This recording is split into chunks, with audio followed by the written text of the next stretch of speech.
அஸ்ஸலாமு அலைக்கும். Hi friends, நம்ம இன்றைக்கி பார்க்க போகிறது பூரிக்கான உருளைக்கிழங்கு பட்டாணி குருமா எப்படி பண்ணலாம் பார்க்கலாம். அதுக்கு ஒரு மிக்ஸி ஜாரில் கொஞ்சோண்டு தேங்காய் எடுத்துக்கோங்க, 2 பச்சை மிளகா, ஒரு 1/4 டீஸ்பூன் சோம்பு சேர்த்துட்டு இது நல்லா ஃபைன் பேஸ்ட்டாக அரைச்சிக்கோங்க. அதோட ஒரு கடாயை காய வச்சுக்கிட்டு ஒரு 2 டேபிள் ஸ்பூன் ஆயில் சேர்த்து கொஞ்சோண்டு சோம்பு, 2 வரமிளகா, கொஞ்சோண்டு கருவேப்பிலை சேர்த்து ஒரு மீடியம் சைஸ் ஒரு வெங்காயத்தை கட் பண்ணி வச்சுருக்கேன், அதை சேர்த்துக்கோங்க. அது கூட 1.5 டேபிள் ஸ்பூன் இஞ்சி பூண்டு பேஸ்ட்டு சேர்த்துக்கோங்க.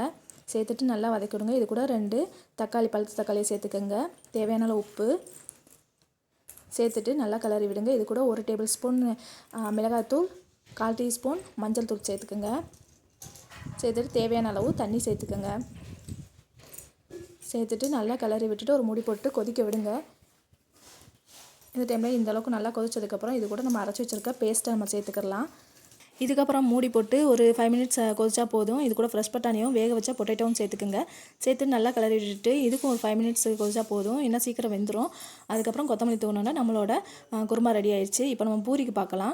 ஒரு பவுலில் 1 கப் கோதுமை மாவு, 1 டேபிள் ஸ்பூன் ரவை, கொஞ்சோன்னு தேவையான அளவு உப்பு சேர்த்துக்கோங்க. சேர்த்துட்டு இது கூட பீட்ரூட் ஜூஸ் எடுத்து வச்சுருக்கேன், அதை தேவையான அளவு ஊற்றி மாவு இந்த மாதிரி பிசைஞ்சிட்டு ஒரு 15 மினிட்ஸ் ஊற வைங்க. ஒரு 1/4 மணி நேரம் ஊற வச்சுட்டு இந்த மாதிரி தேய்ச்சி போட்டதுக்கப்புறம் நம்மளோட பீட்ரூட் பொரியும் ரெடி ஆயிடுச்சு. பீட்ரூட் சாப்பிடாத உங்கள் குழந்தையும் கூட விரும்பி சாப்பிடுவா ஃப்ரெண்ட்ஸ். இந்த மாதிரி செஞ்சு கொடுங்க. நம்ம சேனல் பிடிச்சிருந்தா லைக் பண்ணுங்கள், ஷேர் பண்ணுங்கள், மறக்காமல் சப்ஸ்கிரைப் பண்ணுங்கள். பாய்.